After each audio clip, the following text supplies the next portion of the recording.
The story begins with the human army successfully binding the mightiest dragon of this fantasy world in chains. Their so-called hero mercilessly drives his blade through the dragon's heart. The dragon doesn't understand why the humans are trying to subdue him. After all, he remembers being their ally. He refrains from attacking, still considering them friends, and only asks to be spared from such cruel treatment. The lonely dragon, having existed for so long, no longer desires to fight these insignificant creatures. He offers little resistance and accepts his fate. As he crumbles away, he breaks his shackles and looks up at the sky, begging the gods for eternal peace for his soul. However, the gods seem to have other plans. Instead of sending the dragon to the underworld, they place his soul in the cycle of life and death, reincarnating him as a newborn human baby. When the dragon first opens his eyes, he finds himself gazing at an ordinary man and woman. The woman's excited to see her baby's eyes open, and she named him Dolan. She introduces herself as his mother and the man beside her as his father. She also mentions that Dolan has an older brother. Judging by their joyful faces, Dolan assumes he's been reborn into a happy family. As time passes, Dolan grows into a tall young swordsman who enjoys the simple pleasures of his village life. One day, as he's admiring the sunset, a girl named Eri runs up to him. Dolan glances at her and then at the calm village behind her, feeling a deep sense of peace and contentment. Eri notices his subtle smile and asks if something's bothering him. He assures her everything's fine, and together they head back to the village. I think Dolan is just silently being thankful to the gods for gifting him with this peaceful life instead of giving him the endless sleep he once sought. He currently lives in a small village named Verun, which is situated on the north border of the continental kingdom of Arcrest. After his death as a dragon, he was born here as a human and has been spending his days here ever since. The only industry here is agriculture, so Dolan too is an agriculturist. Farmer. Every day he wakes up by the ray of sunlight coming through the blinds and then goes out into the fields to work on his farm. This is the only way to earn his daily bread, and he doesn't complain because he gets plenty of water and food to eat this way. After having lunch alone with some bread and soup, Dolan heads out again in the village. Just like every other anime, if you are 15 years old, you are considered an adult, but are you well? But anyway, Dolan turned 15 a year ago, so he left his home to live on his own as an adult, although he stays in the same village. He goes to the nearby forest with his older brother and uses his trusty fishing rod to catch some fish. Dolan's brother reminds him that he will have to go investigate the swamp near their village tomorrow. Dolan explains why there is even a need to investigate the swamp, telling us that since last month the lizards from that swamp have disappeared, and that might change the entire ecosystem around it. Dolan's brother doesn't want Dolan to go to such a dangerous place alone, as it was supposed to be Garrison's job originally. Dolan doesn't want to step back from his responsibilities, and the only reason he is helping the elders is because the captain and the others are busy guarding the village.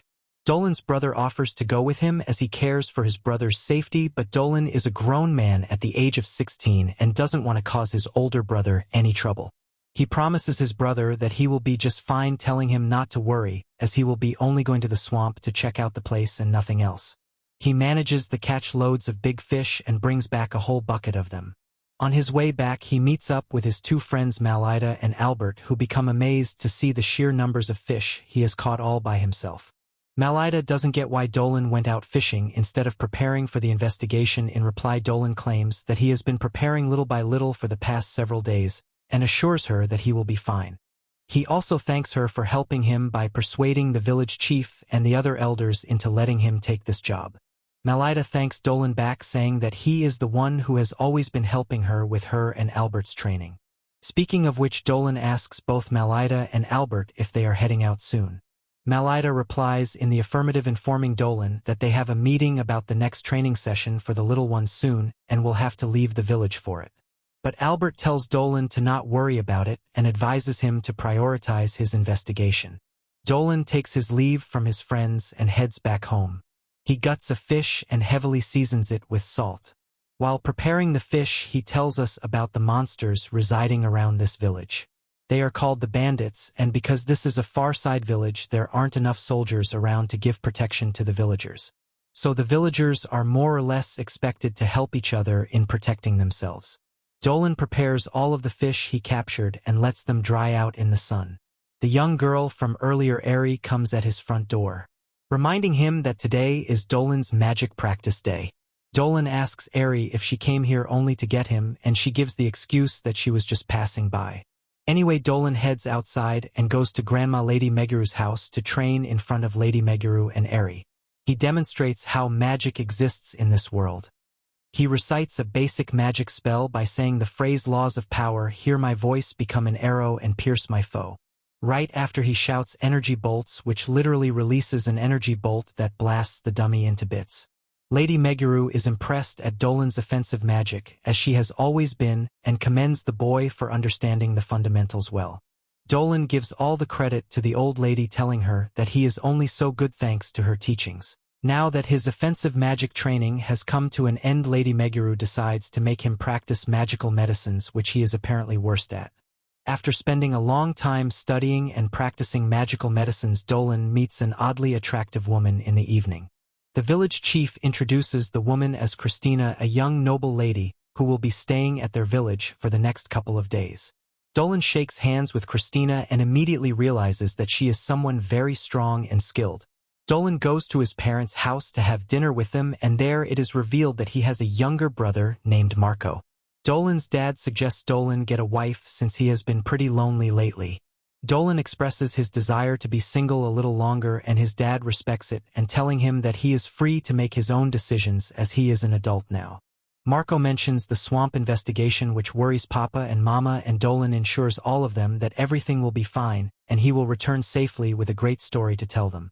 The next morning, the captain of the village offers to accompany Dolan, but Malida stops him from doing so because he has other duties to fulfill. The nun of the village, Letitia, gives Dolan a simple goddess's blessing. Lady Meguru comes there, informing him that he might end up running into trouble, as that is what her fortune-telling showed her, so she tells him to be careful out there. Just before Dolan is about to leave, Eri gives him a lunchbox, telling him to eat it on the road. He thanks everyone for being so wholesome and then leaves for the journey. He walks the entire way, stopping several times to drink and rest. He explains to us why the disappearance of the lizards affects his village. Apparently, the lizards in the swamp occasionally interacted with the village, but when they disappeared it just felt odd to Dolan. So the lizard's disappearance actually affected Dolan and not the village, and that is the reason why he himself volunteered to investigate what happened. He reaches the swamp not knowing what he might discover there, and places his hand on the ground, instantly figuring out why the lizards are no longer living here. According to his analysis, the Earth's elemental power has gotten too strong and the water's elemental power has weakened, and that is why the lizards have moved away. Dolan remembers the fortune-telling of Lady Meguru, and knowing that her foretelling is almost never wrong. He suspects that there's something that has deliberately caused the change of the elemental power levels. At that moment, he senses a strong presence nearby and brings out his sword to fight it. Under the current conditions, only strong monsters can reside here, so Dolan can only imagine how strong this unseen monster is. The monster is a Lamia, a species that looks half human, half snake. The Lamia seems to not have any battle experience at all, so she just moves her hands around, making her look like a total clown. Before Dolan can misunderstand and attack her, she makes it clear to him that she doesn't want to fight him. At that moment, a giant earth elemental monster emerges behind them and attacks the Lamia. Dolan reacts quickly and cuts the hand of the earth elemental. He hides behind a giant mushroom with the Lamia and tells her that the only reason the elemental has emerged is the same reason the lizards also left this place: the change in the elemental power levels. In any case, Dolan will have to deal with the monster, but first he introduces himself to the Lamia, learning that her name is Celina. Celina has the ability to use magic, so Dolan suggests she fight the elemental alongside him. She hesitates to work together with a human she is just met, but Dolan's aura is just too great for him to refuse. So she ends up joining him in his fight and helps him subdue the elemental. Dolan uses his sword to deflect any attacks coming towards Celina, and Celina casts a giant magic spell, summoning a gigantic snake that holds down the elemental. This buys Dolan enough time to close the gap between him and the elemental. With swift speed, he leaps towards the elemental and imbues his sword with draconic magic, cutting the monster down perfectly. The sand reforms back with earth, and some gets splashed at Celina, giving the viewers quite the fan service. Moving along, Dolan becomes properly acquainted with Celina this time and camps nearby with her at night. Celina is happy to see that there is a human who isn't afraid of her appearance. Dolan, being Earth's most feared dragon, once met much more stranger creatures, and that explains why he isn't scared of anything at all.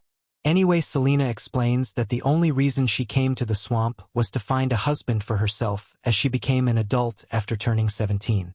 Speaking of which, Lamias need strong men as their husbands because the regular ones die from their poison. She keeps giving subtle hints to Dolan that they should get married and have babies, but Dolan shows no interest at all, being the Chad he is. He proceeds to make the stew following his mom's recipe and serves it to Celina, who is overwhelmed by the flavor of this delicacy. Seeing Dolan praise his mom, Celina asks him if he loves his family a lot. Dolan agrees and pities the lonely dragon he once was. The next morning he takes his leave, wishing Celina the best of luck on finding a partner. He gives her some of his life energy as a parting gift, but it turns out to be too strong for her as his life energy is still of a dragon. As the sun rises, he once again admires its beauty for a second and parts his ways with Celina, telling her to visit his home anytime once she found a husband, and the two parted ways, heading off in separate directions. Two guys are walking down the road when a traveling Celina runs into them and unintentionally scares them off. She realizes that the bottom part of her body is going to be a problem getting herself a good-looking, strong husband. Meanwhile, Dolan is back home again, making magic potions with Eri and Grandma Meguru. Lady Meguru states that unlike medicinal herbs, magicians' herbs are made with ingredients that have magical powers in them, which also makes it hardest to prepare. Lady Meguru says making potions is apparently so complex that even the slightest difference in the amount of magic can be fatal. It's as if her words have the instant jinx power, because at that very moment Dolan messes up his potion-making process, reducing all of the ingredients to nothing. Grandma Meguru scolds Dolan, telling him to be more delicate with his work. He becomes disappointed at himself, which little Eri doesn't like because she likes him smiling. So she encourages him, telling him that he has a good eye for medicinal herbs and he is a good person who always looks after the children. She also adds how cool she finds him as a person and ends her much-needed compliments there. Grandma Meguru understands the inner feeling of the little girl, but the thick-headed protagonist doesn't get it and praises Eri back, stating that she is the best suited for synthesizing potions, not him. Grandma Meguru also agrees and decides to let Eri off for the day. As Eri leaves, Dolan explains to us why he is so bad at this stuff. Since he has been a dragon for eternity, he has never needed medicine. Hence has no experience in this field. Grandma Meguru tells Dolan to take it easy, telling him that there are no shortcuts when learning everything in a proper manner, and continues to give him lessons teaching how to make antidotes from poison next. After the lessons, Dolan joins Eri's family for lunch, and before they start to eat, Eri's family prays to Myril, whom the goddess knows as the Mother of Earth. Dolan looks at Myril's statue and reflects on how long it has been since he has met her, hinting that she might appear soon in this story. After having lunch, he runs back to the village as he is about to run late for his regular training. On his way, he runs into a cow lady with big jugs in her hand. That is who suspiciously offers him to drink some freshly minted milk. Apparently this weird milk provides the villagers with her own milk, and allegedly it tastes extremely delightful, but Dolan has his ideals and values, vowing to only drink his waifu's milk, but a man can only resist himself for so long. He decides to have just one sip but ends up gulping down all of the milk at one go, and once again makes a run for it, passing by Christina, whom he doesn't even notice. At the training grounds, Albert is teaching the kids how to use a spear and gives them a break time when Dolan arrives. But instead of taking a break, the kids rush to Dolan to show him the spear they've got, indicating how much kids are fond of this million-year-old man. Suddenly, Dolan senses a demon's presence in the nearby forest and decides to check it out alone later at night when no one else is there. He goes inside the forest, wondering why a demon whose aura makes them incompatible to live in this type of environment has chosen to come here. Using his cheating skills, Dolan pinpoints the location of the demon and finds them behind the bushes taking a private time shower. That demon is none other than Celina the Lamia, and Dolan casually greets her, as if she is totally in the mood to have a conversation right now. Celina rightfully freaks out seeing Dolan and accidentally steps on the hot steaming water pot. But before the flaming hot water can splash on her, the Riz Lord saves the day by jumping on top of her. She begs him not to look, but he tells her how pretty she looks anyway.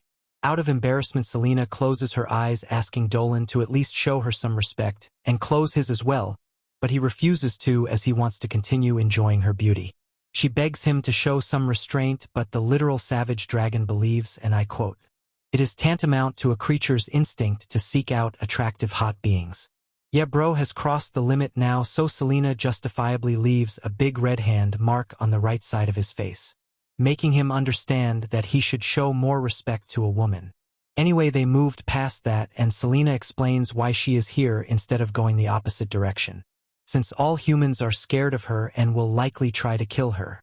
She came to the conclusion that it is much better for her to choose Dolan as her potential partner.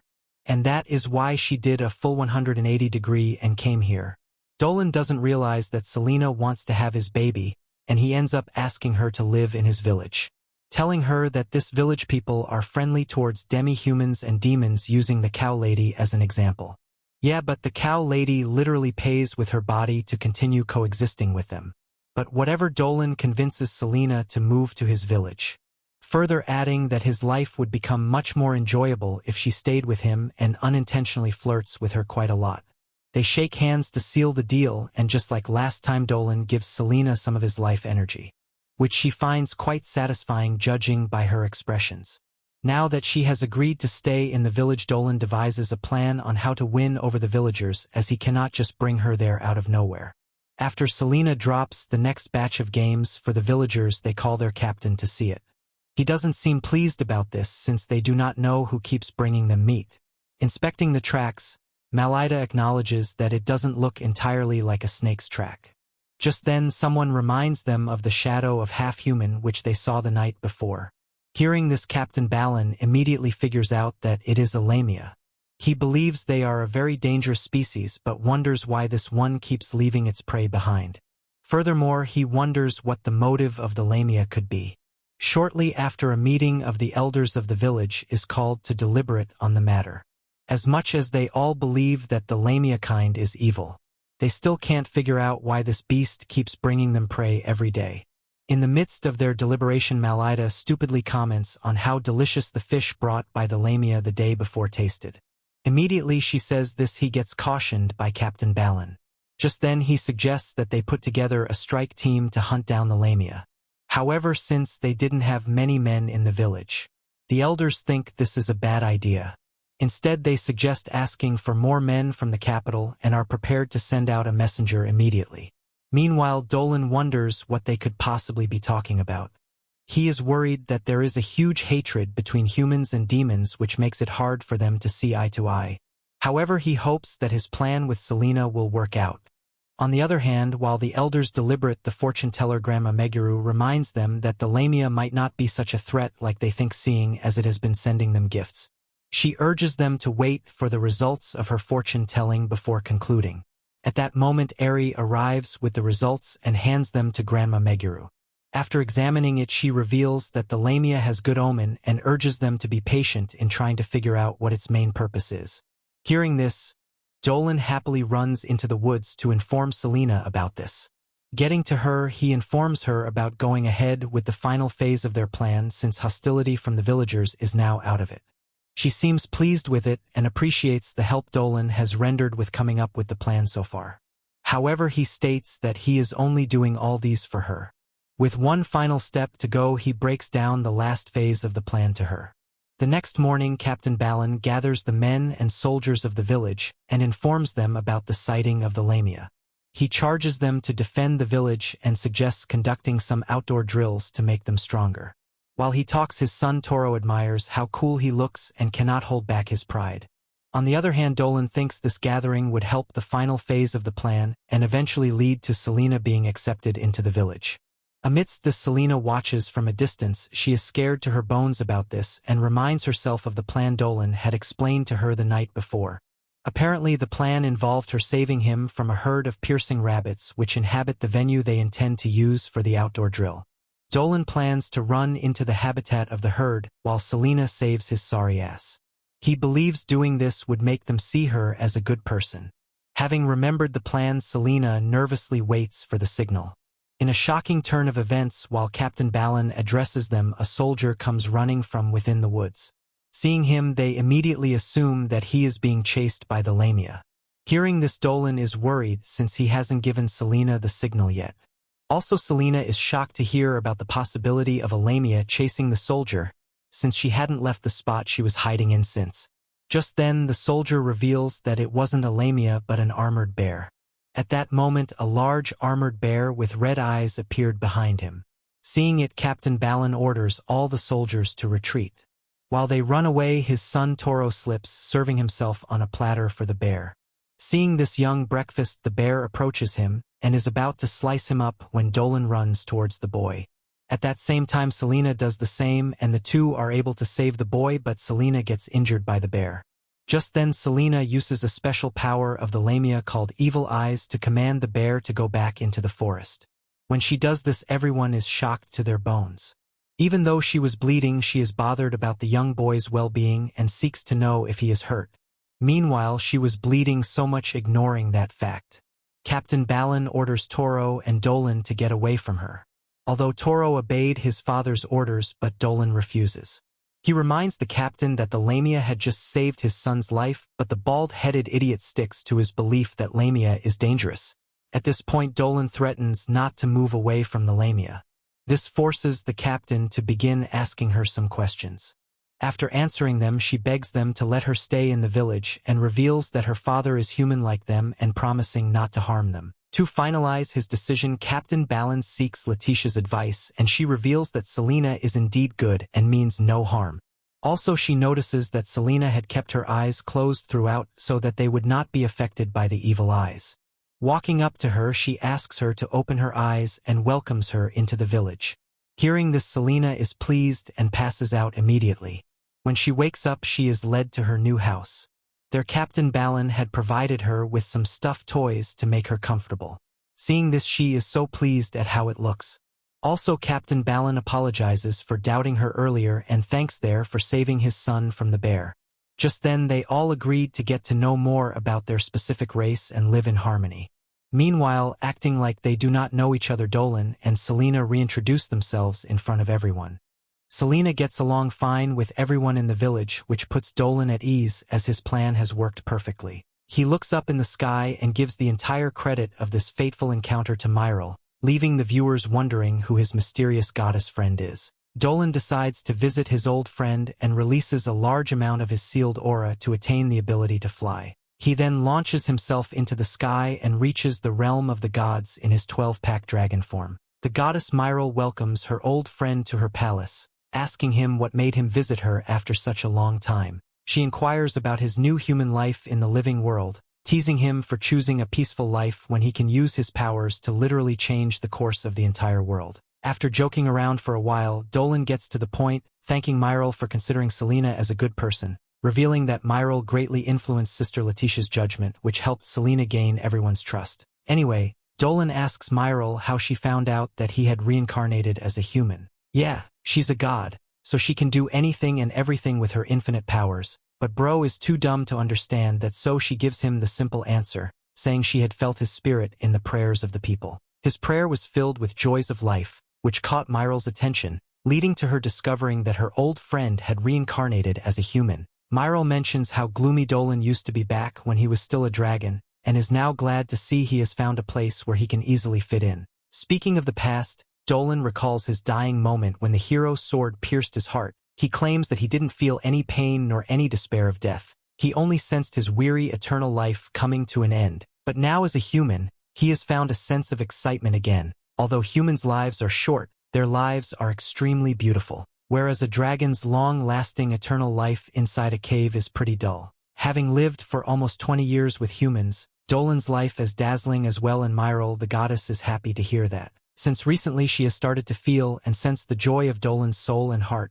and the same goes for the Lamia girl as well, who is now happy, as she too can now coexist with the apex predators. Dolan suddenly wakes up, revealing to us that he was just dreaming about visiting Myril, the goddess, which explains a lot because he isn't supposed to transform into a dragon. But was this entire encounter completely fake and bogus? Maybe not. Anyway, Celina the Lamia breaks into Dolan's room, waking him up from his sleep abruptly. She excitedly tells him that today is the promised day, but he doesn't care. He goes back to what she did before this. telling her strictly to knock before barging into someone's room. Celina understands her mistake and apologizes to Dolan for being too casual with him. Dolan asks Celina to explain what she means when she says today is the promised day, and in reply, Celina once again reminds the loser with dementia that he promised to plant some potatoes on the field with Christina today. On the other side, in a more 1800s-looking city, a young man is seen selling the latest newspaper, where news about a series of women and young girls going missing has been reported several times.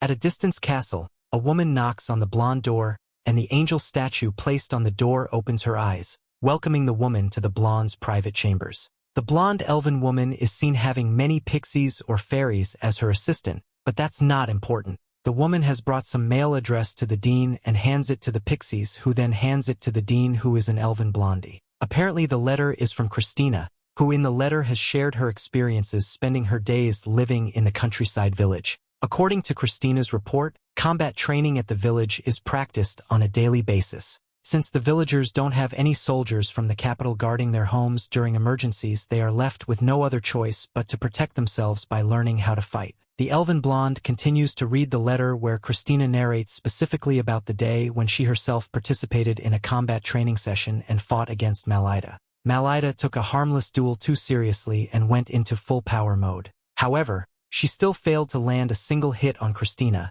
who had a much superior fighting technique, and in the end, Christina embarrassed Malida, knocking her sword away. Christina impressed the crowd with her tremendous swordsmanship, but she didn't come here to boast about her skills. Her goal was to make friends only, and so she acknowledged how good Malida was as a swordsman, complimenting her on her beautiful swordsmanship technique. Captain Dolan came there clapping for both girls for demonstrating such a great mock battle for everyone at the village. For some odd reason, Malida continued to blush uncontrollably after getting complimented by Christina, and hesitantly asked her to join her to have lunch together. Dolan took her up on that offer and decided to throw a feast for their new friend, leaving Christina speechless, as she never thought that these strangers would be so accepting of her. In the present, Christina has become much closer to the villagers, but she isn't happy for some reason which may be related to the reason why she came to this village. To vent out her frustration, she goes outside to train. Celina comes there with Dolan and takes Christina to her new house, inviting her to experience how it feels to sleep in Lamia's bed, which is basically a pile of hay bale. Christina gives it a try and finds it unexpectedly comfortable. Celina expresses how happy she feels at the village and states that she likes Dolan the most, as he is the most accepting of her. Dolan loves diversity so much that he apparently married the cow lady. He gladly lets others have a taste of his wife's milk. Not only that, he also competes with the villagers to see who can drink the most milk. What am I even narrating? Guys, this is crazy. Anyway, the girls don't like that Dolan is just standing so far away from them, so they force him to join them on the bed and have a laugh about it, while everyone in the village enjoy themselves with a cup of Dolan's wife's specially made milk. She walks up to Dolan and asks him how it tastes. In response, he claims it is very nice. To add to this, Dolan loudly claims that there is no one who can drink this milk more than him. He tries to challenge everyone, but no one is ready for it. Amidst this, Celina brings Lady Christina to the bar. Seeing her, Captain Dolan seeks to know why she has come. In response, she reveals that she wishes to have a taste of his wife's milk, which he always boasts about. Hearing this, his wife excitedly runs to get her a cup. When she hands her a cup, Christina gulps it down swiftly, hawking Captain Dolan to the bones. After drinking it, she commends great taste, and Dolan's wife is excited that she thinks this way. On the other hand, Captain Dolan seizes the opportunity to challenge Lady Christina to a drinking contest since he believes she is a good drinker. Since she was the one woman enough to go up against him, he seems happy to show off. Shortly after the drinking contest begins and the two gulp down a large cup of milk, asking for more. While they take down several cups, the villagers are left in awe as they watch in amazement. As time went on, Captain Dolan began to lose his composure, and one of the servants notices it. Just while he was drinking the next cup, he passes out, making Lady Christina victorious. When this happens, everyone gets excited and some men go to hug her. At first he finds this uncomfortable, but soon realizes that everyone is genuinely happy for her. This causes her to join them in laughter. When everything had settled down, Dolan is worried that Christina is still drinking, but she claims she hasn't had enough to fill her up. While the two talk, Captain Dolan's wife comes with her daughter's new drink for Christina to try it out and give her honest review. She claims she had wanted Captain Dolan to try it out, but since he had passed out, she decided to bring it to her. Offering the drink to Christina, she gulps it down and lets them know how good and tasty it is. Furthermore, she asks for another cup. This makes Captain Balin's daughter very happy, and she hugs Christina tightly to show her appreciation. While she seems pleased by this, he remembers that Dolan and Celina are the breaking she was able to get closer to the people in the village. She had sent a letter to the dean earlier informing her about this and telling her about how she has now become friends with Lamia. Reading this letter, the dean is pleased. Just then, she hears a knock on the door and a man comes to invite her to the ball, which happened to be happening in the academy. In the ball, rumors of a student of the academy being friends with Lamia continues to spread around, leaving everyone shocked as to how a demon would ever be friends with a human. However, when they realize it is Christina, who happens to be the best student in the academy, they begin to see the possibility. To deviate from this, they also comment on how beautiful the Lamia is when compared to Christina. Hearing the whispers, the dean is surprised at how fast such a rumor has spread. While she considers this a woman with a strange aura named Kieran arrives, she instructs the dean to inform her about this Lamia in detail. Hearing this,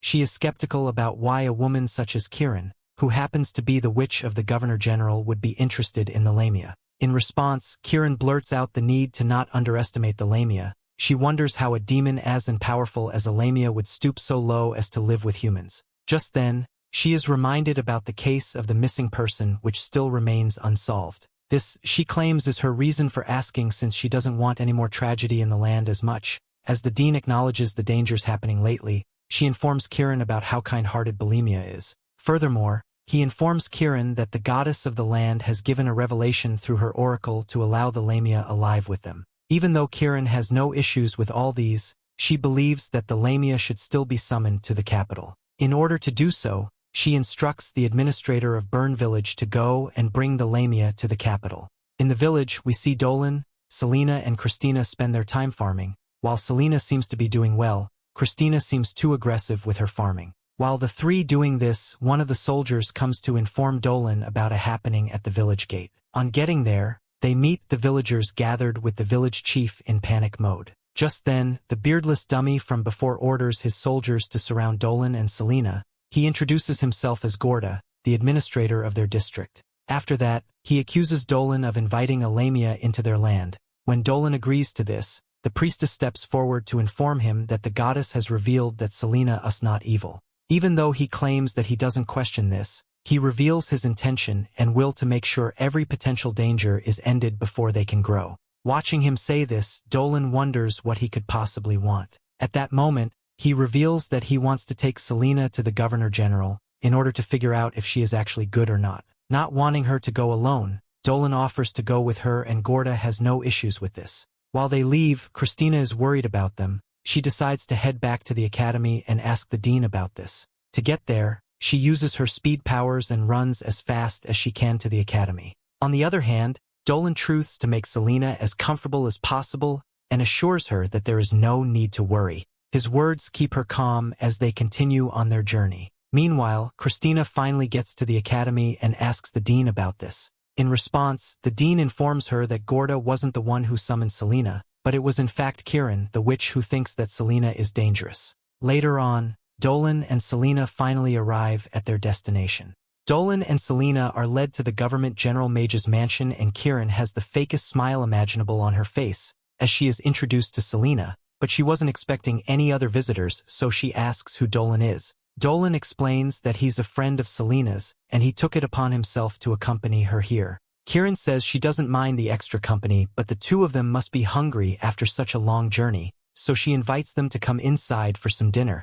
A wonderful feast has been prepared for the guests, and she tells them they can have whatever they like, since this is her way of making it up to them for forcing them to come all the way out here. Dolan appreciates the gesture, but it was inevitable that Celina would have to come to Gallop at some point if she intended to continue living in Bern. Celina is relieved that Kieran is being so nice to her, because the way soldiers carters her off made her feel as she was going to be killed. Kieran doesn't deny that killing Celina was an option at the time, because she had some concerns that Celina might be using her cursed eyes to control the villagers. However, now that she's met Celina in person, she would never do something like have her eliminated. Meanwhile, Gorda has returned to the academy, and when he enters Olivia's office, he tells her that he has something he wishes to discuss. Back at Kieran's mansion, once Dolan and Celina are done eating, Kieran asked both of them if they enjoy their food and they say it was delicious, but that's when Kieran's true intentions begin to show. Celina is definitely the nicest and most beautiful Lamia that Kieran has ever seen,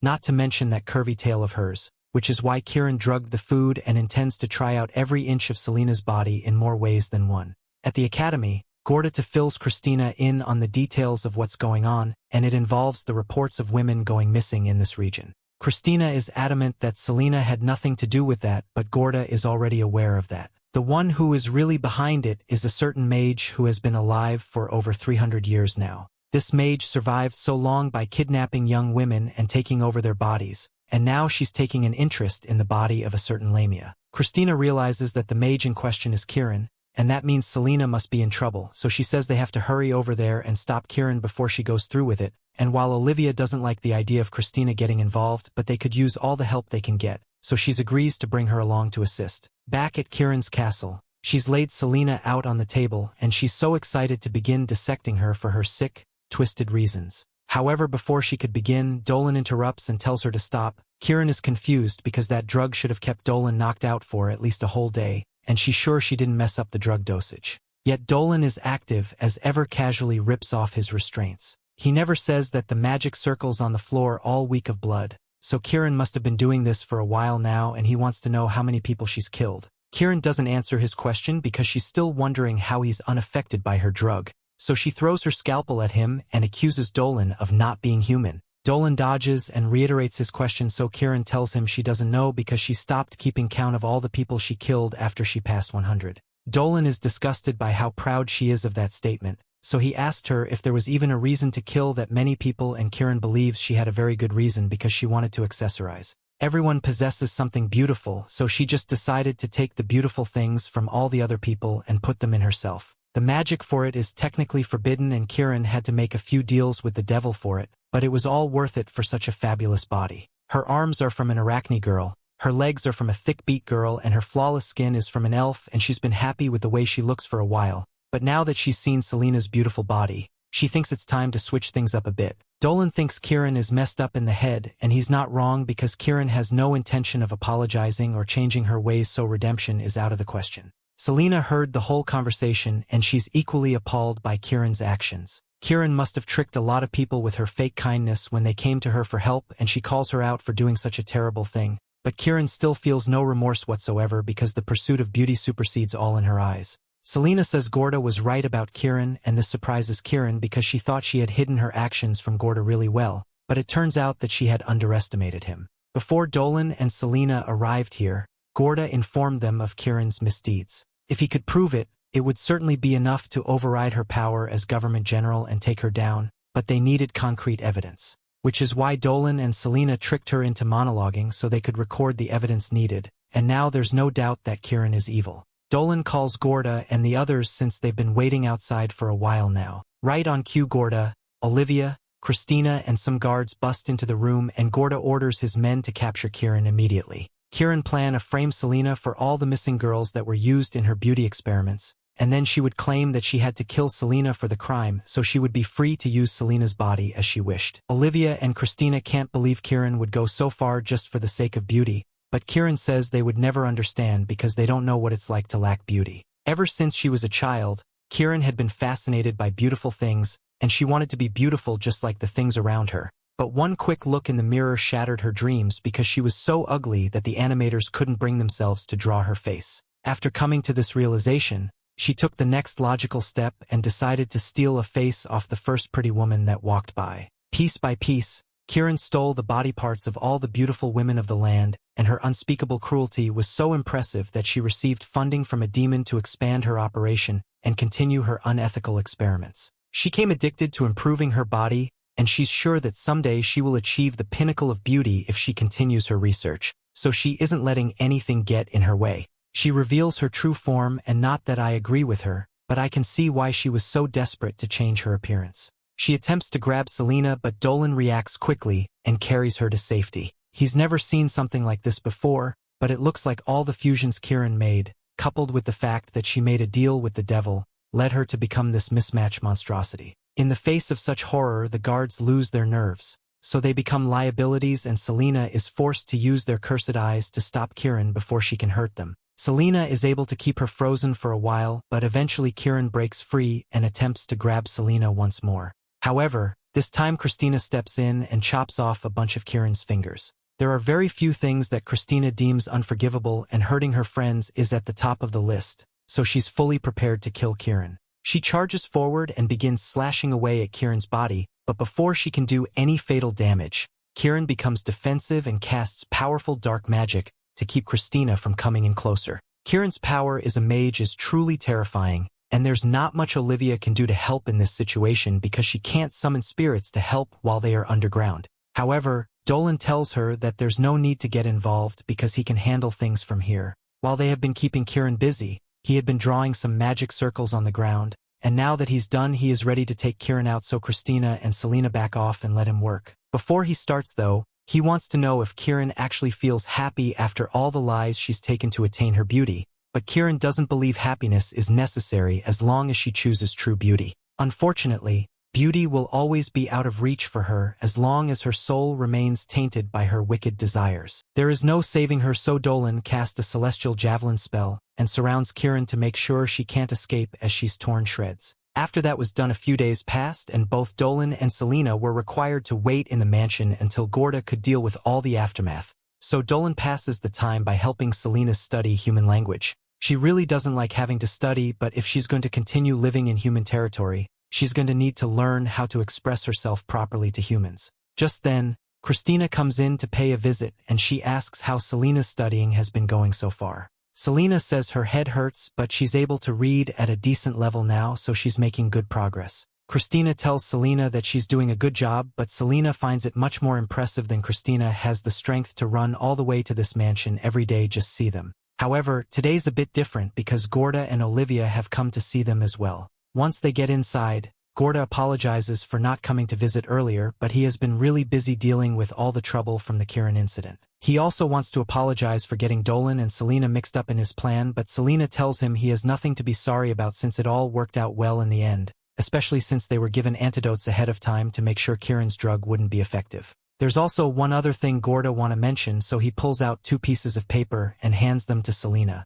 The first piece of paper is a permit for her to stay in the Low, and the second is her registration, so she can rest assured that there will be no further issues with her residency as of this moment. Celina is really happy to the good news, and Gorda had his way he would have approved her from day one because he could immediately tell that she was a kind and gentle Lamia. Now that Celina is officially citizen of Galois and Olivia tells Dolan that there's someone who wants to meet him, so the group heads over to the academy and meet an old friend of Dolan's named Denzel. Denzel is the son of Grandma Meguru, and Celina introduces herself to him, but he had already heard all about her from his mother and Olivia. Since they are here, he asked if they want to take a walk through town with him, so he can show them around, and both Dolan and Celina are more than happy to go with him. Denzel shows them the main street of the city where most of the people gather, and Celina is amazed to see all the wonderful things the city has to offer. But when a young boy drops a fruit and she tries to return it, the boy's mother drags her son away in fear. Celina may have official permission to live in the Galois territory, but people are still very wary of Lamias, and she understands that it won't be easy to change that, so she just turns to Dolan and suggests they should buy some gifts for everyone back home before they return to village.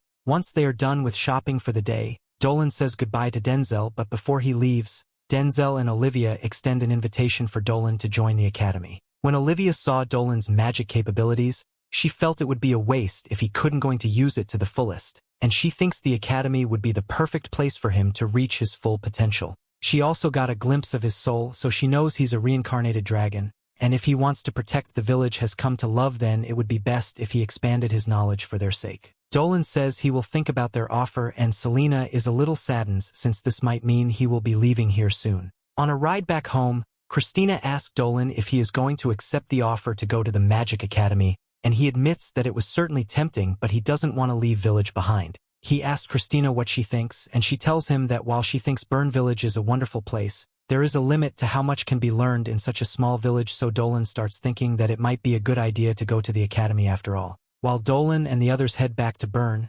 catastrophe has just struck out in the forest because another gate has just been opened, and hundreds of ant monsters are pouring out of it under the control of 4 mysterious figures. Meanwhile, Somewhere in the forest, an unsuspecting elf spies on an army of what seems to be monstrous ants flooding the area.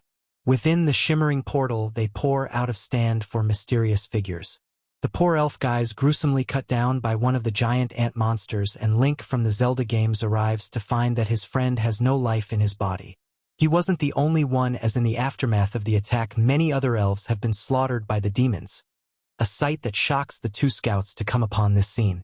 The lone survivor lives long enough to tell them what happened before dramatically passing away, and the scouts go to report to their tribe's leader with the grim news. Back in the basic village of Bern, we joined Christina and our hero Dolan training the little cowboy in sword combat. With their expertise to bear help on their skills of the kids, and Dolan warns a girl that he will punch a hole in her face if she isn't careful. Our favorite snake person is staring at Dolan in both awe and a tinge of sadness as she recalls the invitation he received in the capital to join their academy. That thought that he might one day leave her behind has her down, but she snapped out of her melancholy when she notices that the local kids are using her tail as a playground. Dolan watches as Celina threatens to eat them alive, and he's happy to see her getting used to life in the village. With their training concluded, Christina approaches him with the request. She wants to enter the forest to progress the plot of the story. Rumors abound vicious beasts, and Christina's eager to test their skills against them. Dolan, in his freshest target manager uniform, is hesitant about the dangers, but Christina knows exactly the right things to say. She mentions that the local pigs haven't been able to pass through the forest ever since this beast appears, and if they don't help, who knows how much the village will suffer if their pigs remain unhappy. They must do what's best for the village and what's best for their future breakfast. Moments later, the whole gang rocks up to the forest to escort their soon-to-be bacon friends, including two nameless village guards who for sure nothing bad will happen to. With all these brave warriors among them, Dolan feels better about their chances if anything goes wrong. As if they didn't just talk about dangerous monsters being everywhere in the forest, Christine and Celina enjoy the tranquility and its fresh air. Bald Skin and the guards peel off from the group, but one of the pigs refuses to be turned into pork chops. It goes rogue as it makes a dash for freedom, so a guardsman chases after it. Sadly, all other pigs' hopes and dreams are crushed as it gets chucked towards the guard, claw marks gouged into its body. The heavy-set guard finds himself face to face with the snarling sharp tiger, and the guard is too scared to waddle away. He nearly ends up being tiger food, but Captain Dolan swoops in to save the day. A single strike from his mighty hammer fells the beast, and Dolan scolds through Snacks a lot for not sticking with the group and staying on guard. However, there is something else crawling these woods worse than tigers. The screams of their comrades brings Dolan and the girls running to a terrible scene. Dolan is down and injured while some grotesque demon looms over him ready to end things. It attacks, but Dolan quickly dispatches it with a bolt of energy. He recognizes what this monster is: a low-level demon from the demon realm known as a Zelt. They're strong and agile, which means that they're no joke. Christina's curious as to how Dolan knows so much, but the demon recover is ready for round 2. Dolan says he'll hold its attention so she can strike it down.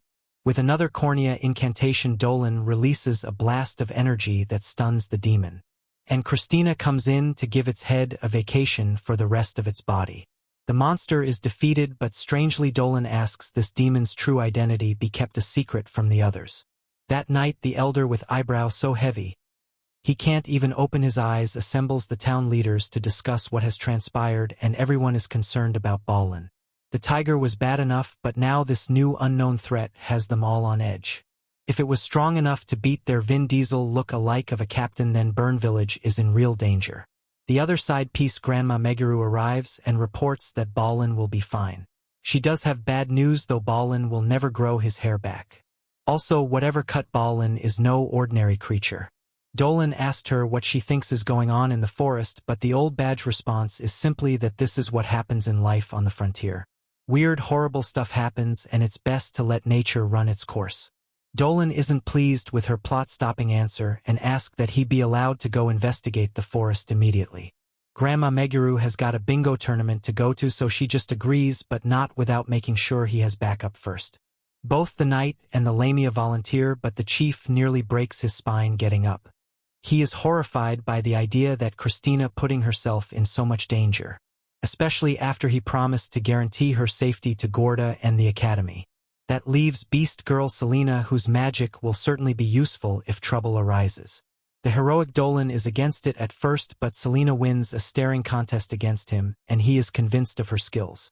The pair travels together for a while, and Celina's delighted to be alone with her favorite dragon boy. But she's determined to prove that she can be useful to him in the village. As they reach the edge of the forest, they notice something stirring in the shadows, and Christina strangely pops out from behind a tree like a creep. Christina seems to have never lied in her entire life because she is terrible at it, as she tells Dolan that she was just looking for a Wi-Fi signal. Dolan can tell that she was just trying to come with them, and he's disappointed with her decision to go against the chief's wishes. Christina points out that she just wants to help the people of the village, who she has come to care a great deal about, and Celina agrees, feeling the exact same way. As it turns out, her help is invaluable, as the forest is more sketchy than your search history, and it's infested with monsters. The duo clear the woods, and Dolan comes to realize that it's a very human thing to want to protect those important to you, and even he is beginning to feel it. With the last of the creepy crawlies dealt with, a new threat approaches. A hulking ape-like beast growls menacingly, and Christina readies her blade. Only for Celina to defeat the monster in her own way using the power of friendship. She apologizes to the ape and offers an apple, which seems to work. She turns to Dolan for an explanation, but is shocked when she sees that he has become the king of apes. A small picnic is laid out for everyone to enjoy, and Christina, feeling awkward, wonders how Celina is so welcoming to these monsters. Apparently Christina's blind, as Celina must explain that she isn't afraid because she's a monster too. It's natural for humans to be distrustful of her kind, and she only wish more people were as generous and open as Christina. To help Christina get over her fear, Dolan, the monkey whisperer, sends over one of his minions. The infant makes his way over to her, and Christina manages to overcome her biases and finds that they're not so bad after all. In fact, they're kind of adorable. It turns out that these monsters were just hungry after being driven out of their feeding grounds. Dolan is convinced that something is very wrong with these woods, but first comes food. Miss Mew has gifted them a jar of her jam, and I don't even want to know what part of her went into the recipe. Regardless, it goes perfect with Dolan's homemade Lunchables. Christina marvels at the spread and takes a bite, much to the other two's fascination. Celina says it's cute just watching her eat, and Dolan agrees, there's definitely something elegant about the night. As if she were just pulled straight out of an old painting. Christina isn't interested in being the meat to their sandwich, but Celina is just desperate to know the secret to her grace, saying that learning it will definitely help her in her quest to find a husband. Dolan, smooth as butter, comes in with "You are perfect just the way you are," which molted the Lamia in an instant. The good times are soon interrupted when something comes flying out of the woods. Bouncing off a tree, they see it's a small orb, inside of which is a tiny fairy girl. She seems hurt and mutters for them to run, but before they can get any answers, a Zeltid appears ready for a fight. These are pretty terrifying monsters, but for some reason they're wearing toupees. Celina makes sure that the ape's family flees to safety, while Dolan and Christina draw their weapons and engage in the fight. The team is quickly surrounded as the demons pour out of the forest, nearly catching Celina before Dolan has a chance to destroy them. The fight rages on, but Dolan is shocked when the evil ant can advance, uses its own teammate as a ramp. That ant has taken the high ground, so Dolan is forced to use a type of magic we've never seen before.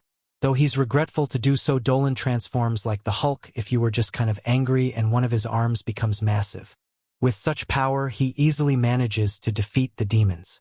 Christina too has mopped up her half, but one sneaks up on her from behind. Thankfully, Celina is there, and she uses the power of her annoying voice to summon her snake. With the danger dealt with, the heroes now have a chance to speak with the fairy. She introduces herself as Marl and reveals she had been attacked by those demons out of nowhere, and she's glad for their help. Dolan knows that these Zelts are just a lowly foot soldiers of the demon world, and their appearance can only mean something, for our deadlier is bound to appear in their wake. Christina hopes to get some answers from the overgrown mosquito, but before she can, the group senses that they are once again surrounded. Christina goes to draw her sword, but the Dolan stops her because he can tell that whatever is looking at them is just curious. Dolan places his sword on the floor as a gesture of goodwill to the mysterious beings. Christina, for some reason, agrees with his decision to leave themselves completely vulnerable, and so they discover who it is. It's the woodland elves, and they're none too happy that Marl is associating with strangers and their forest.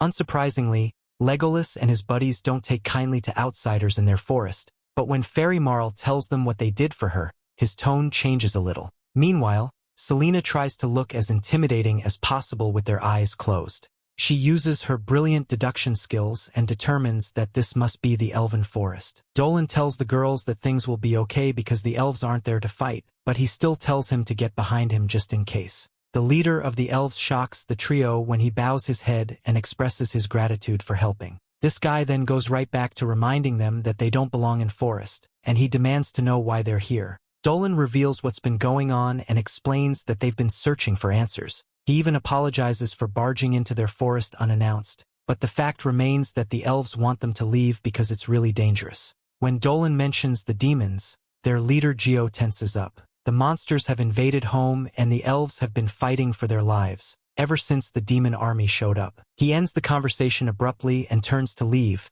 but Christina snaps and rushes over. She wants to know what he's doing about the situation. She wants to know if there's enough of them to fight this threat, and if news of the demon army has been sent to the rest of the world. She gets a little handsy in her excitement, and is nearly filled full of arrows for her trouble, but Dolan and Celina pulled her back to her senses. She apologizes for going overboard, but she knows that the elves must be in danger. Fighting just one of those demons was a challenge, so for the forest to be full of them, the elves must be in terrible trouble. They quickly realize that if they work together, they have a better chance of saving their forest.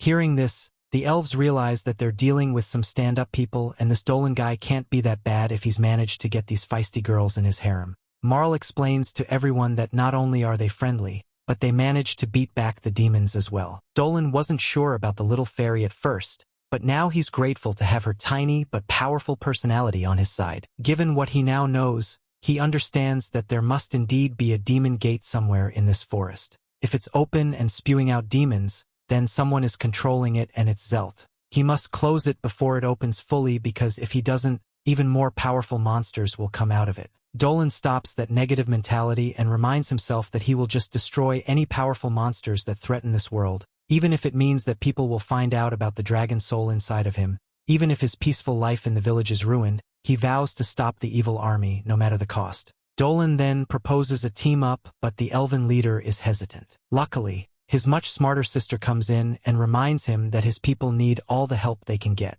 Her words penetrate Geo Stick's goal, so he agrees to an alliance with our heroes. With the trio's help, they can end his demon threat once and for all. They're about to seal the deal with the firm handshake when the whole world starts shaking around them. The demon gate has been torn open, and through it steps a whole new level of bad news. 3 powerful demon knights come striding into the forest through the gate, each freakier than the last. There's no time to lose, so Dolan acts quickly. Using wind magic to enhance their speed, he and the others race towards the elf village, desperate to close the gate before all is lost. No demon invasion would be complete without a demon lolly, and this one is no different. The lolly's excited to wreak havoc in this new world, but the other two, being a lot less adorable, remind her that they're the tip of the spear. As the head of the invasion, it's their job to get things ready for their master and retrieve something important from the forest. They wonder where their 4th member is, but the big red one called Georude can't wait. He wants to play a game. He knows that the elves are nearby and challenges the others to see who can find them first. Jaren, the big metal toaster-looking one, says he's not interested in such insects, but that doesn't stop his partner from charging off into the woods on the hunt for some new playthings. Meanwhile, the lolly's practically drooling over the idea of slaughter and mayhem and can't wait to get started. The elves are fighting back the demon horde, struggling to keep their village safe against an unending assault of Zelts. Things only go from bad to worse when Georude arrives, and he proudly announces that this is war. This guy uses his Mega Man arm, and with the single strike, he tears through the elves' defenses like there were papers. Nearby, Geo gets a tweet from the forest spirits that warned him of the new threat attacking the village. They have to hurry, but it's not going to be easy with so many lesser demons blocking their path. Back at the village, Georude is living his best life, absolutely reveling in the chaos. He's about to enjoy massacring one off in particular, when suddenly his spears stopped dead in its tracks. Vines start wrapping themselves around his body, sprouting flowers as they suck his blood and sap his magic. The demon knight is brought to his knees and held there as a new player enters the fray. The big guy curses his new foe as the Black Rose Theodora reveals herself. Dolan and the rest of the party have nearly made it to the village, but the demons are making their progress easy. Dolan utters a magical incantation and summons a storm of magic arrows from the sky. Backing him up, Christina's swordsmanship and Celina's Lamian's powers manage to cut a path through the horde and make it to the secret entrance of the elven village. Before they enter it, Dolan gives the girls magic stones, the same ones he gathered at the very beginning when he first met Celina in the swamp. He tells them they can use it to unleash powerful magic, and Christina doesn't want to waste the opportunity. Wielding the stone's potent power, she calls forth a massive tornado that sends the demons flying. Celina follows up by turning the very earth against them. Dolan is determined to remind everyone that he's the main character, so he unleashes a massive explosion spell. The last of the small fries are wiped out by the team, so Gio is really impressed, and he wonders where they've been hiding such power. If he had known they were so capable, he would have asked for their help earlier, but there's no time to waste on that now, while the village is still in danger. Nearby, Gio is still getting wrecked by a plant, and the goth girl condemns the demon for his attack. The audacity to crush her flowers, tear up her forest, and kill her animals is too much of a sin to be forgiven. She declares that the demon will pay for his crimes, but Gio merely laughs at her. He tells the witch that the real sin is being weak. She points out that she beat him really easily, so weakness is just another crime Theodora charges him with. She prepares to finish off the helpless demon knight, but a demon lolly appears out of nowhere. She rescues her hapless companion, rotting the vines into dust, before they can take his life. She introduces herself as one of the 4 knights of the demon world named Refrasia. Thankfully, our heroes have finally arrived at the village, but it's about to be destroyed. Meanwhile, the 2 demon knights banter, Refrasia mocking her victim partner for getting himself in trouble.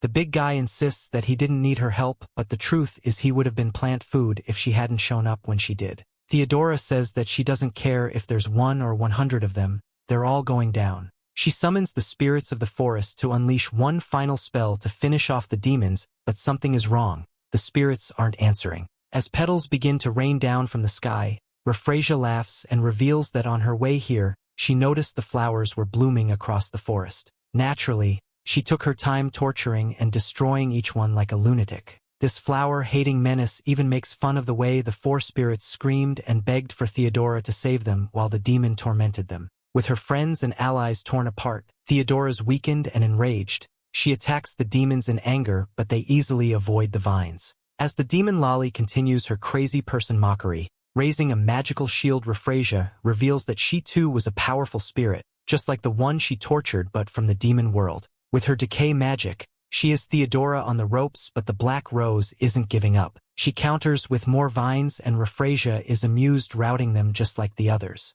She declares that she is a demon flower that feeds on life, and everything exists to be her food. The nut job is pretty arrogant, but this causes her to miss one of Theodora's vines, and the attack strikes her, drawing blood. Refrasia gets revenge for messing up her already ugly face, but Theodora explains as she already made the decision to end all demon lives a long time ago. Finally, Gio has finished just sitting around and rushes in, breaking Theodora's defenses with his spear before Refrasia uses the opportunity to get a little revenge. Theodora can feel her mana being drained and her wounds aren't healing like they're supposed to. Things are looking bad as Theodora regrets not being able to avenge her family. Just then a flash of light in the sky breaks the darkness, and something comes hurtling into the fray, sending the 2 demons reeling. Dolan has arrived and our boy is not messing around. Dolan's sudden arrival has tipped the scales of this fight, and the demons can feel it. This is no ordinary dude, even Theodora starting to feel some kind of way when she lays eyes on the dragon Reborn. He offers her his hand and asks if she can stand, but Gio takes Dolan turned his back on them as a challenge and he attacks. Christina blocks the sneak attack meant for Dolan, and with his help the 2 of them manage to fend off the hellish fiend. Refrasia tries her luck next, only to take an arrow to the face for her trouble. She's more annoyed than hurt, and Dolan tells her plainly that if she didn't want to deal with the arrows, she should have never messed with a bunch of bow-wielding elves in the first place. The tide seems to have turned in the favor of the good guys, but a sudden and powerful shockwave shakes the forest as a demon gate unleashes a new evil upon the world. This means that the 4th and final night has arrived. The other 2 means to deal with Dolan and the gang before their comrade shows up, but Celina isn't having any of it. She is pissed, and everyone knows that the angrier a girl gets, the more heads her summoned snake power has. Reincarnates tries to act immediately, but Dolan has been waiting. He eats the little lolly into the stratosphere before she's combo like a volleyball by Theodorus Vines. At this point, Georude is pretty sick of getting tied up by strange women. Regardless, he's helpless when Dolan pulls up to blast them away with the spirit of fiery judgment. However, before their dragon cannot lose his magic, he indirectly changes trajectory and fires his attack off into the tree line. His magic intercepts Jaren, the DIY mecha demon who has shown up to even the odds. This demon's target is Celina, as apparently his master would very much like to see the snake girl for a little chat. Georude uses the opportunity to break free of her Lamian magic, and he rushes forward to destroy her. Thankfully, Christina's there and parries that filthy casual's attack. He can't believe that a mere human girl could have stopped him, and he accuses her of being superhuman, a worthy challenger last. Flattery isn't going to save the demon from her wrath, however, and the White Knight calls upon the true power of her sword, El Sparta.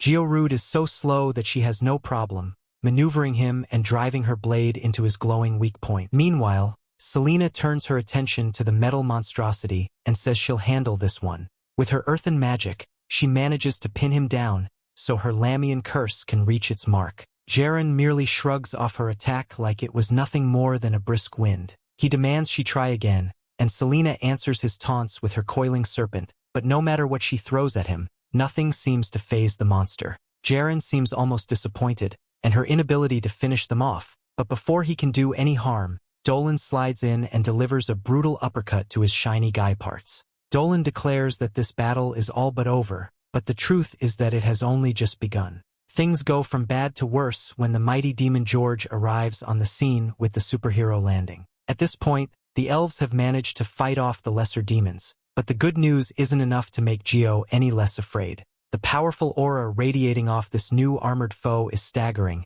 and even the other demons seem afraid of him. George apologizes to Jaren for the interruption, while Dolan studies the demon, coming to the conclusion that this monster isn't like the others at all. George is on another level of being created for the thrill of battle and little else. He's impressed with Dolan, congratulating him on managing to harm his fellow demons, and challenging him to a one-on-one duel to test their strength. Dolan isn't one to back down from a challenge, and rushes into the fray to introduce himself to this arrogant enemy. As they cross blades, Dolan briefly uses his dragon powers, and George recognizes something familiar in this supposed human. While the girls are in awe how Dolan seems to be pushing the demon back, our hero's more concerned on what it's going to take to defeat this armored menace. Neither sword nor magic is enough to slow George down, and Dolan asks whether he's a fallen angel to be as powerful as he is. George is hardly surprised Dolan managed to uncover his true identity with a mere glance, seeing as he true was he appears. Frustrated, Dolan knows he can't win without his true power, but if he were to unleash it here, there would be too much collateral damage to the village and the people within. They both agree that this duel isn't a contest of words, it's a fight with blades, and they go at it once more. George's assault is brutal, but they'll install manages to get a strike in the end. The cut is superficial at best, but George is delighted to have found such an interesting opponent in this world, as he begins to gather an immense amount of mana for his next attack. Reincarnates and Georude use the opportunity to double-team our hero, while Jaren keeps the girls from interrupting. 1 or 100, no matter the number of weaklings thrown at Dolan, it won't be enough to stop him, and he easily deals with their pesky interference. However, the distraction is enough to buy George the time he needed to complete his preparations. The demon's magic begins to rattle the entire forest, as his power surges and pierces the heavens. The dragon Reborn doesn't bat an eye and doesn't even try to evade. Celina cries out in fear, but Dolan gives her a look that reminds her that he's the protagonist of this anime. Instead of trying to run, Dolan holds his blade up high and readies himself. With unwavering conviction, he takes George's attack head-on and slices the ultimate attack in two, deflecting the force away harmlessly. The fallen angel is thoroughly impressed with this not-so-human man. He thought this job in the mortal world was going to be dull, but his opponent has made it worth his time. Our hero has served to amuse him greatly, but Dolan isn't fighting to simply entertain.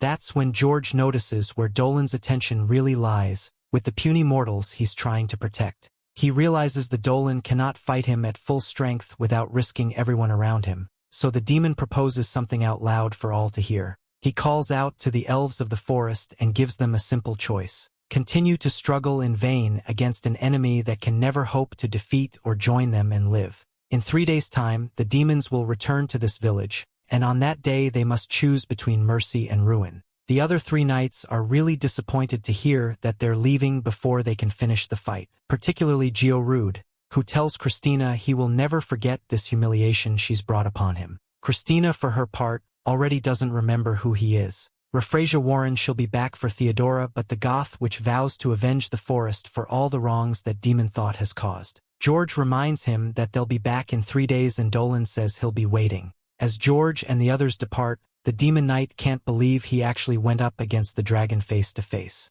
With the fight suddenly over, Celina throws herself into Dolan's arms, worried sick about him. That smile he gave her at the end made her think that it was all over. Thankfully, they both survived unharmed. No one seems to care, but Christine is also fine and she has many questions for Dolan, but for now they need to speak with the elves. They follow Geo through the elven village, and can't help but feel that unsettling eyes of the people who don't seem to want them there. Dolan explains that they just arrived at a bad time, and they'll earn the elves' trust through their actions. They're taken to meet the leader, Dio, an elderly man smiling like he didn't just have his whole world nearly wiped out by the demons. He's accompanied by 2 other weirdos, along with the Theodora, and it all feels strangely similar to the Council of Elders back in Verun Village. The old elf thanks to Trio for their aid in fighting back the demon invasion, as well as saving Marl, the fairy girl. He introduces a werewolf called Vlake and Alcien, the local spider babe. Each of them is the respective chieftain of their people, and together informs the leadership that watches over the forest. Dio has heard of Dolan's inhuman capabilities, and he surprises the gang when he announces that they have agreed to ask the humans in the capital for aid. It's even more of a surprise when he calls Dean Olivia into the room. Olivia's sudden arrival has surprised the gang, but they're glad to see her nonetheless. She explains that she was born in this village and has come to help just like they have. The elder Dio calls the council into session and informs the gang that they won't just be sitting on their heels while they wait for the demons to return. They intend to counterattack in the morning with all the strength they can muster and take the gate. Without the gate anchoring them in this world and feeding the demons' power, they'll be banished from the mortal world and sent back to hell where they belong. Hopefully, once the thread is gone, the forest can finally begin healing itself. Dolan is down for a fight and says that they're here to help any way they can. Vlake the furry expresses the same sentiment rest of the council feels when he says he feels rather pitiful asking for Dolan's help. It's a sad day when the people of the forest can't save themselves without outside interference, but they all know that if it wasn't for our hero's intervention, the force would very likely have been overrun by evil. Olivia vouches for the crew and mentions that word has been sent to the outside world as well. Should they fail in their attack, then at the very least those that come after them will be able to finish the fight. Dolan admires the fighting spirit of the elves and means to match it with his own. He, Christina, and Celina vowed to live up to their expectations and drive the enemy from their home no matter what. Meanwhile, the demon knights are having their own little powwow, and the vibes are not so upbeat. After getting their butts handed to them by a bunch of anime protagonists, none of the hellish monsters are in a good mood. Each of them wants payback on their respective counterparts. Verun and Refrasia in particular are mad as heck and take out their frustrations on the poor Zelts just minding their own business. Jaren is annoyed at the two's antics and asks George to do something, but even the head knight is feeling anxious about their upcoming rematch. George says to leave them to their anger. He's more curious about this Dolan character. There's something about that boy he recognizes, and if he's right, then this upcoming fight will be the biggest of their lives. Jaren, the metallic demon, is surprised to hear that coming from the fallen angel, as an unfortunate ankles flying past his head. He didn't know anything in this realm, could hope to be a challenge for George. But as the knight explains, Dolan is not from this realm at all. The skills, aura, and magic used by that man all hint at something he experienced long ago, before his fall. And we flash back in time to that moment. George was not always a demon he is today. In the distant past, he was once a holy soldier of the Lord Aldous, who often fought against the demon gods. In this battle, he and his fellow soldiers are reeling from the aftermath of a disastrous fight where only a few of their number had survived. Though weakened and injured, George tells the other angels that they need to regroup with their lord and continue this fight. However, his words are interrupted by the sudden arrival of something massive on the horizon. He turns in shock to see the old dragon god driving back the enemy with the ease, stomping a path of ruin through their ranks and sowing fear among the demons. The sight of it alone was enough to instant awe on George, and he still remembers that moment. In the present, he has a hard time understanding how that great and terrible dragon is now measly human, but he's not upset. If anything, it makes him more excited. To fight the ancient dragon would be an excellent test of his prowess, and the fallen god cannot wait to duel Dolan once more. Back at the elf village, Theodore is brooding up a storm when Dolan walks up. She warns our hero that she's not in the best mood, and she can't be blamed for what she might do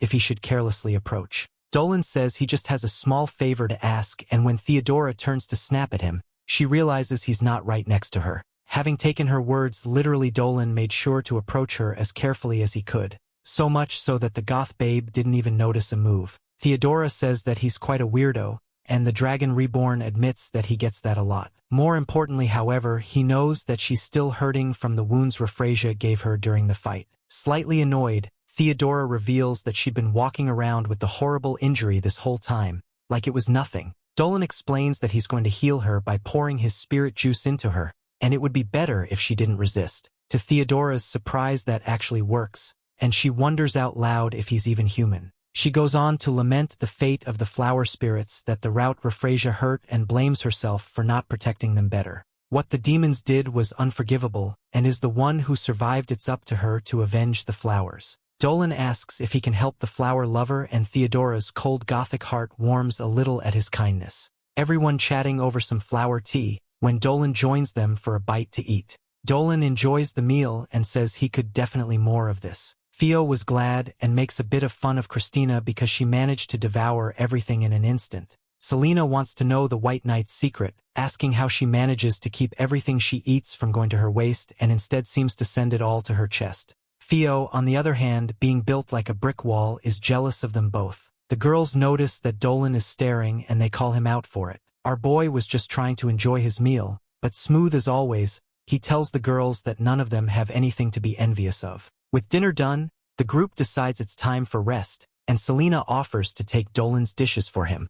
However, as she does, he notices a tremble in her hand. Later that night, he wakes up to find that the snake girl has vanished from her bed. He finds her sitting alone on a balcony overlooking the village. He can tell right away that she's more than just a little nervous and decides to join her. He says that the view of the elven village from up here is absolutely stunning. Under the midnight moon, the village is a majestic sight that soothes the heart just to see. Dolan then asks if she's all right.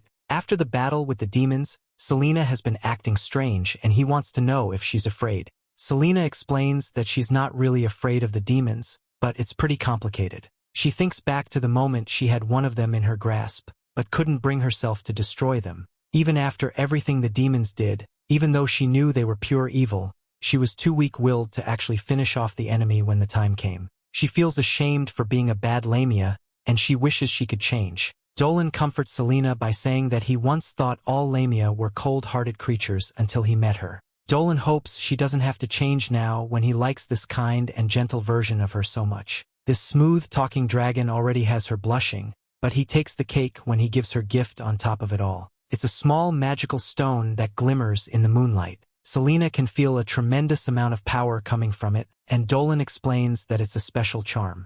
However, he doesn't go into detail on how he made it, and just says that it comes from a wish he had to keep her safe. He wraps it around Celina's wrist like a bracelet, and says that it will protect her in tomorrow's fight. Suddenly, Christina attacks with a warm blanket, and chides the two of them for hugging this magical view all to themselves. They asked her to join, and the three snuggle under the covers looking out over the village together. Feeling rejuvenated and more confident, Celina jumps up and exclaims as she will do everything she can to protect the elves and their home. Christina joins her, proudly declaring that she will destroy the demon threat no matter what it takes. The three settled in for the night, but his Dolan took Celina in. Christina asked him if he has ever heard the term superhuman. Dolan lies when he tells her he never has. The next morning we see that the people of the forest have gathered from far and wide, ready to march to war. Gio gives a rousing speech condemning the demons and riling up the warriors. He will never forgive,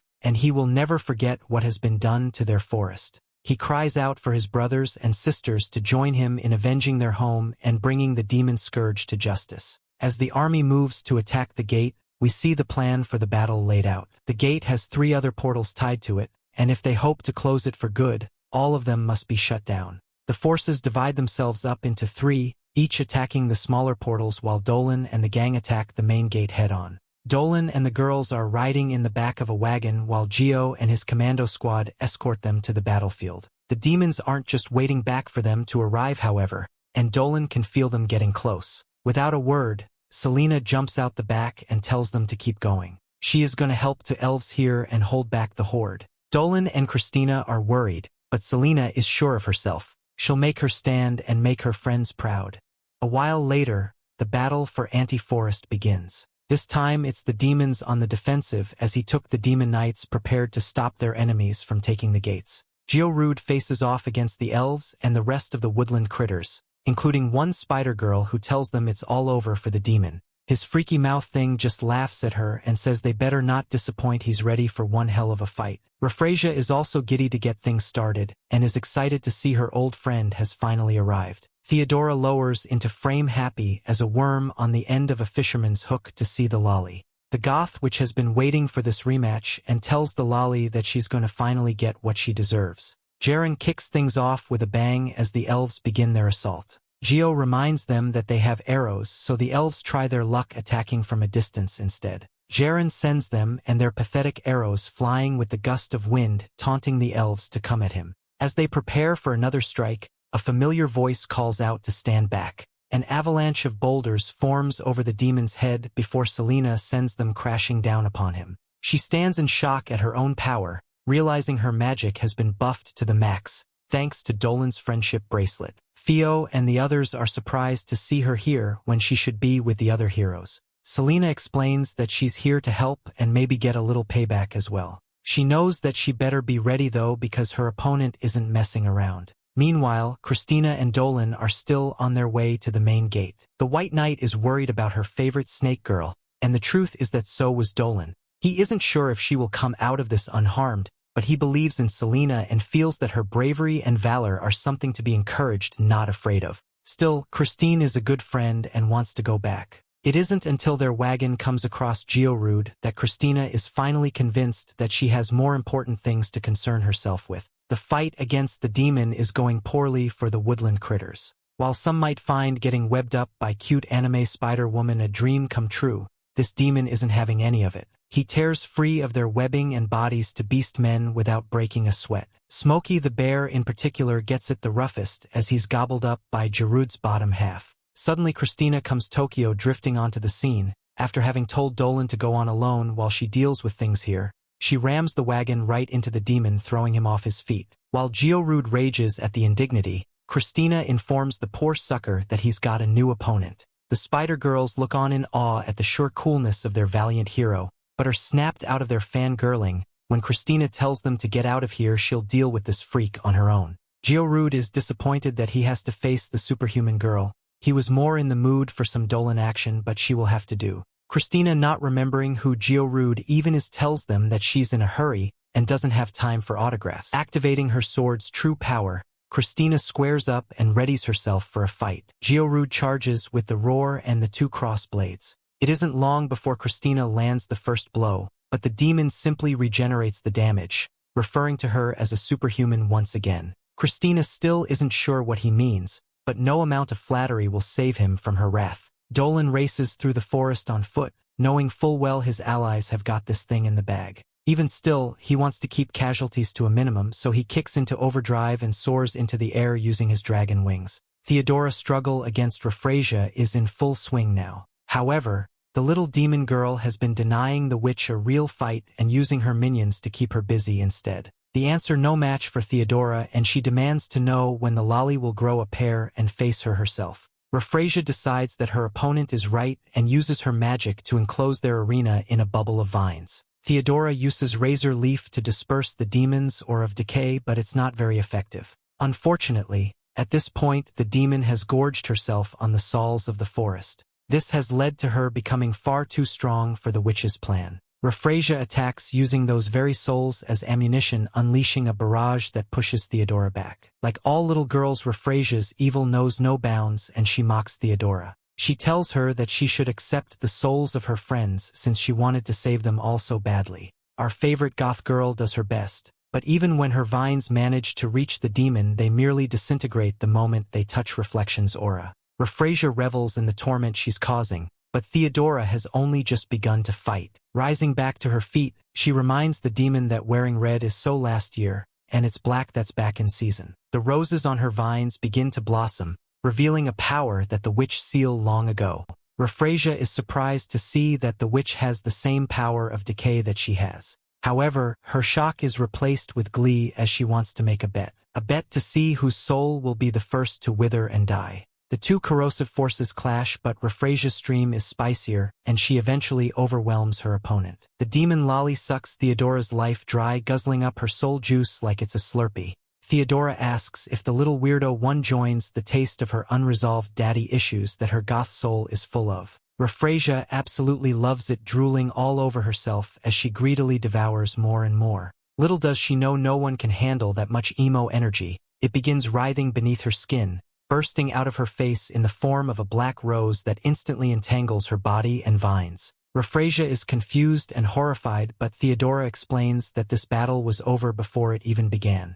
During their last fight, she had managed to injure the demon with her vines, but in reality it was more than just a cut. The witch had planted a seed in the demon, and after absorbing so much of her power, it was finally ready to bloom. Like a Tide Pod in an unsupervised toddler's mouth, Refrasia popped, bringing an end to the lolly once and for all. Unfortunately, Theodore's gambit didn't come without a price. Too much of her energy was spent defeating the demon. In the end, she isn't strong enough to defend herself against the hordes of lesser beasts who quickly encircled her. Things look bad for the witch as the ants' strong year, but a rain of light falls from the sky, destroying the demons before they can reach her. Theodora uses the last of her strength to look up and sees a winged hero swooping in for the rescue. Nearby, we see that things aren't going so well on the other side of the forest. Celina, battered and bruised, wakes up upside down and woozy. She thinks it might have been too many tequila shots last night, until she remembers she was just in a fight with the demon.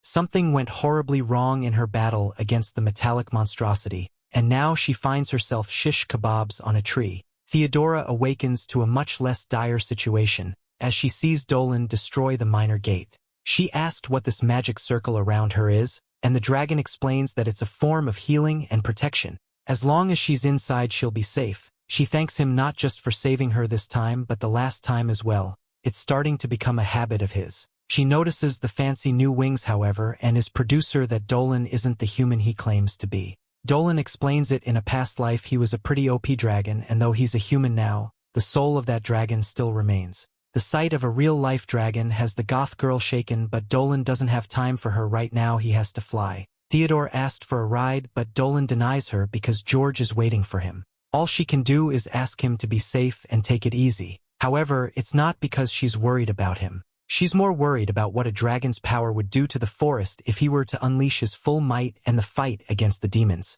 Dolan promises to be extra careful and flies off. Meanwhile, the elves continue the war against Jaren, holding the Gundam ape while they tend to Celina. The Lamia has seen better days, and the shock of what has happened hasn't fully hit her yet. The agony of the branch being torn out of her is enough to snap her back to reality. Geo tries to quickly cast a spell for the pain, but before he can, Dolan's gift begins casting healing magic on its own. As her wounds heal, the elf siblings get a warning that Jaren is fast approaching. There isn't time to do much else to lead them away, so Theo tells Celina to flee as soon as she can. They promise that they will deal with the demon on their own. Even on the brink of unconsciousness, Celina refuses to run, but Theo, when her injuries don't give her much of a choice. The battle between Christina and Georud rises on, and to nobody but Gerud's surprise, the demon is losing badly. Yet everyone Christina and Flix only heals a second later thanks to his regeneration. As the fight drags on, her stamina is beginning to run out. She asks how much more punishment does the demon need to suffer before he gets the idea and just dies already.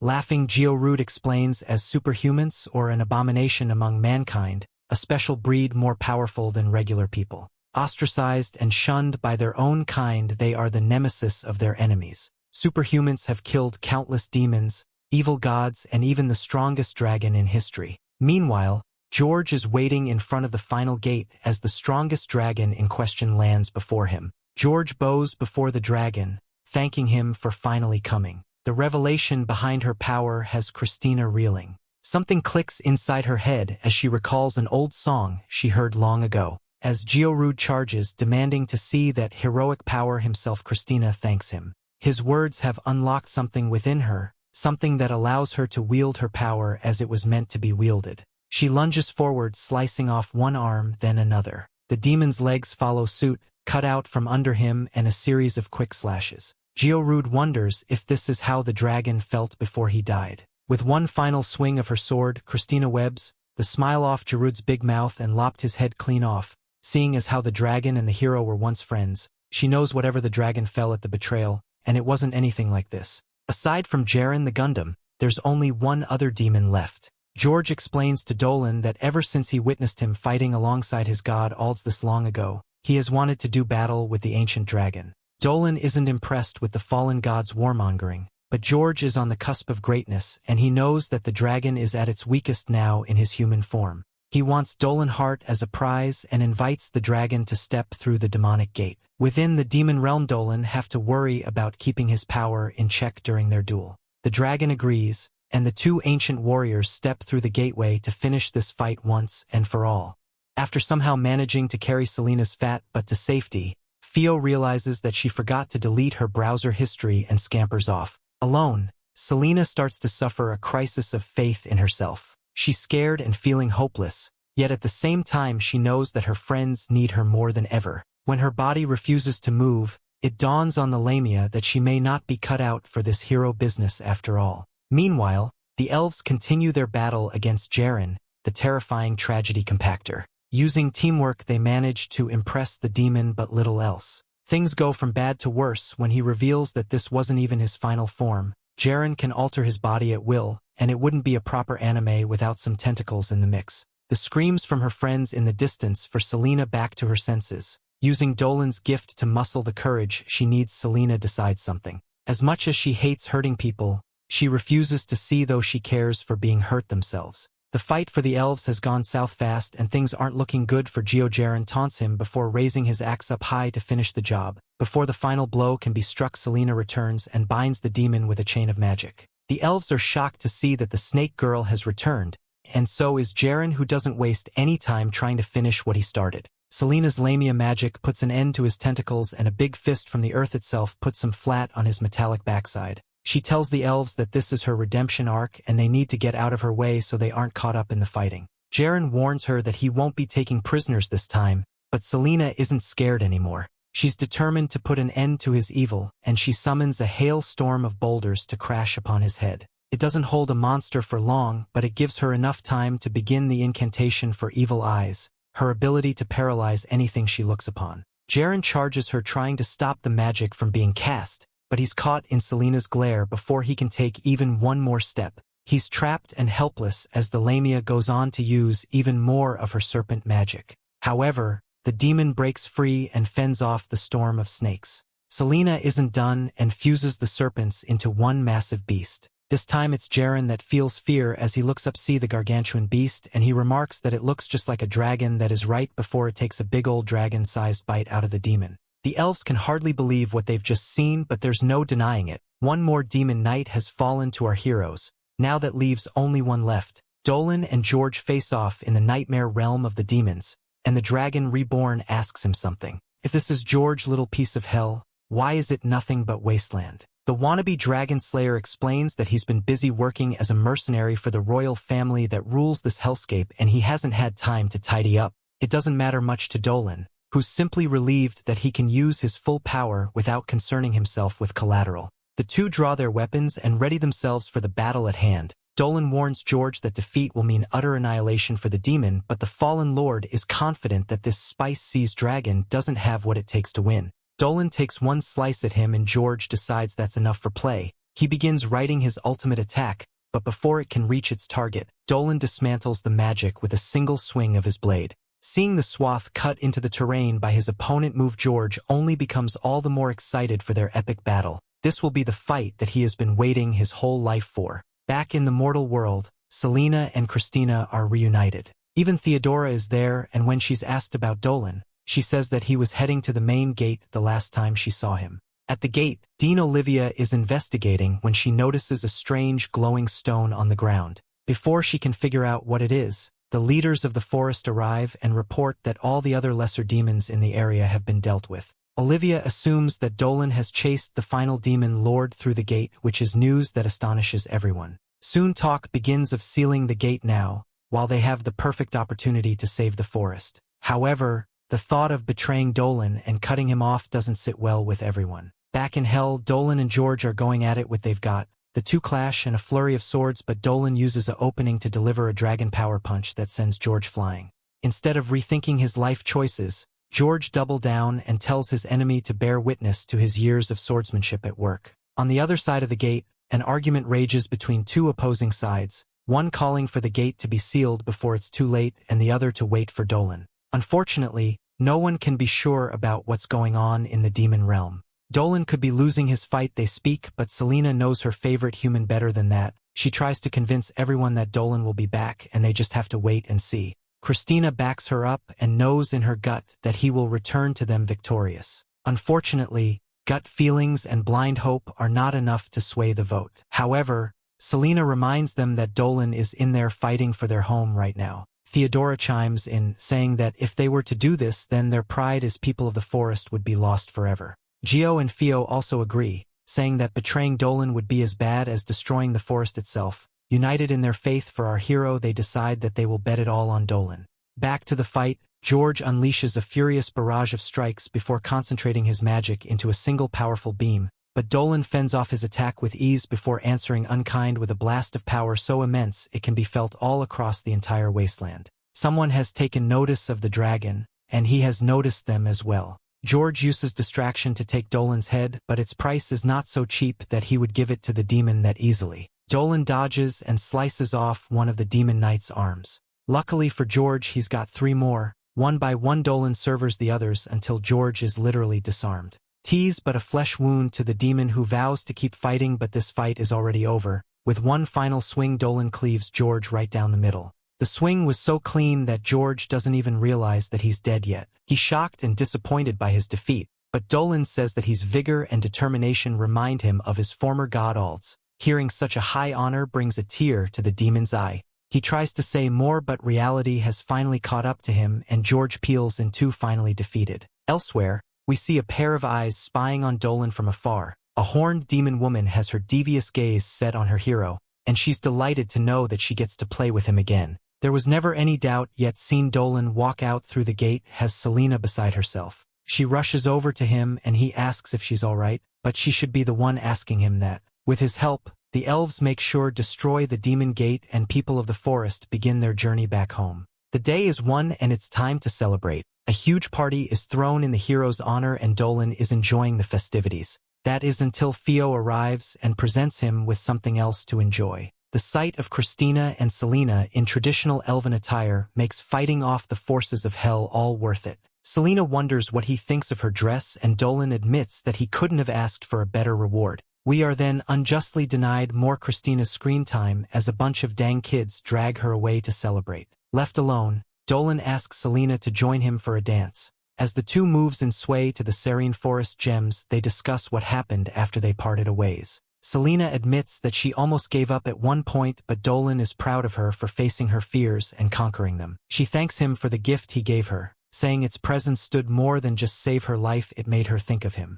The dragon is just grateful it helped, but Celina is trying to get at something more, but Dolan it just isn't getting. The night is young and the drinks are free, so they can talk about it later before the party ends. Cut to Celina passed out and Dolan's lap and the party coming to an end. Our hero hears singing coming from deeper in the wood, and after making sure that Celina is tucked in for the night, he goes to find its source. He discovers Christina in the trees singing a beautiful song about an old hero. Dolan asked where she learned it and Christina explains it has been passed on from one generation of her family to the next for a long time now. The lyrics caught Dolan by surprise and he wants to know if there's more to the song that he hasn't heard yet. Perhaps a part about the hero after he slays the mighty dragon. Unfortunately, Christina tells him that the song ends there, the rest he already knows from history. She asks him what he thinks about the story and he says that no matter what happened in the end, he's sure that the dragon considered his friendship with the hero to be very important. He can't explain why, it's just something he believes. The next day,